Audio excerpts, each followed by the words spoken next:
What's going on, guys? Ian here, and I wanted to show you for the Fluval 13.5 some InTank media baskets. Now, this is to replace what goes in Bay 1 here, which is normally just this, whereas this is in Bay 2, actually. Now, this is in Bay 1, just this simple sponge with some holes in it. And then what goes in Bay 2 to hold even more media. These are from, I believe, InTank. It says it on the thing. They make a lot of these media baskets for these all-in-ones. They're not cheap, but I would just price them into your initial tank. I've seen some of you guys on YouTube show off these baskets. They're really premium quality. You know, all these pieces are high quality acrylic. These shelves come in and out, good holes. This door slides up and down, for example. People have reviewed these a little bit more in depth. I wanted to show you what they look like inside the tank. So there's a groove cut in this one, which aligns with the Fluval. You're going to have to take out the little plastic component before you drop it in, but otherwise drop straight in there. And then basket 2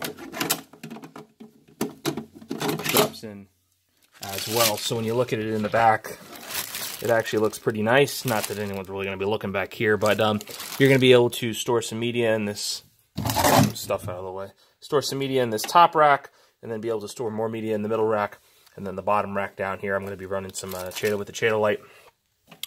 Over, actually in the top here, in terms of a sponge, I have filter floss, but I think in this first bay, what I'm going to do is, if you look at what this sponge does here, if you cut the sponge right off where the first cutout begins, you can actually utilize that as your sponge. So you can have the sponge in there, and then the next layer down I can have filter floss, or I can have it underneath there, and then I can run the Cheetah with the light.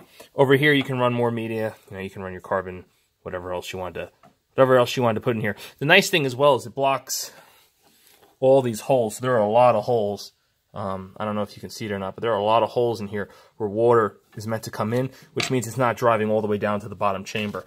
In an ideal circumstance with these tanks, you'd have the water come in the top, and the holes would only be down here at the bottom, so it'd be forced to come through all of this media. But there's a lot of these perforations. So what this media basket does, as well, if I can now get it out with one hand, is it's mostly clear there, so it blocks out a lot of those holes. It has a couple of its own, but it blocks most of those holes. So when it sits in here, it's actually doing that. Now you could use 2-part epoxy putty.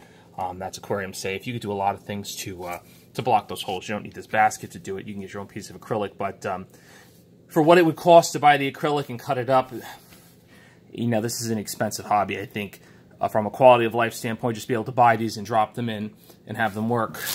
There you see the Eheim that I spoke about earlier inside the tank. And then you can actually put this little plastic component back in there in the front. Not that it's going to do much, but there it is. So I'm quite happy with that. I can run some carbon in here. Can be pure blue if I need to. The sponge, the filter floss, and the Cheetah will be hanging out in here with the light. So, tank's coming along. Setting up the RODI unit, I'm going to show you that in a separate video. Working on the rocks, I'm going to show you that in a separate video. But the 13.5 is coming together.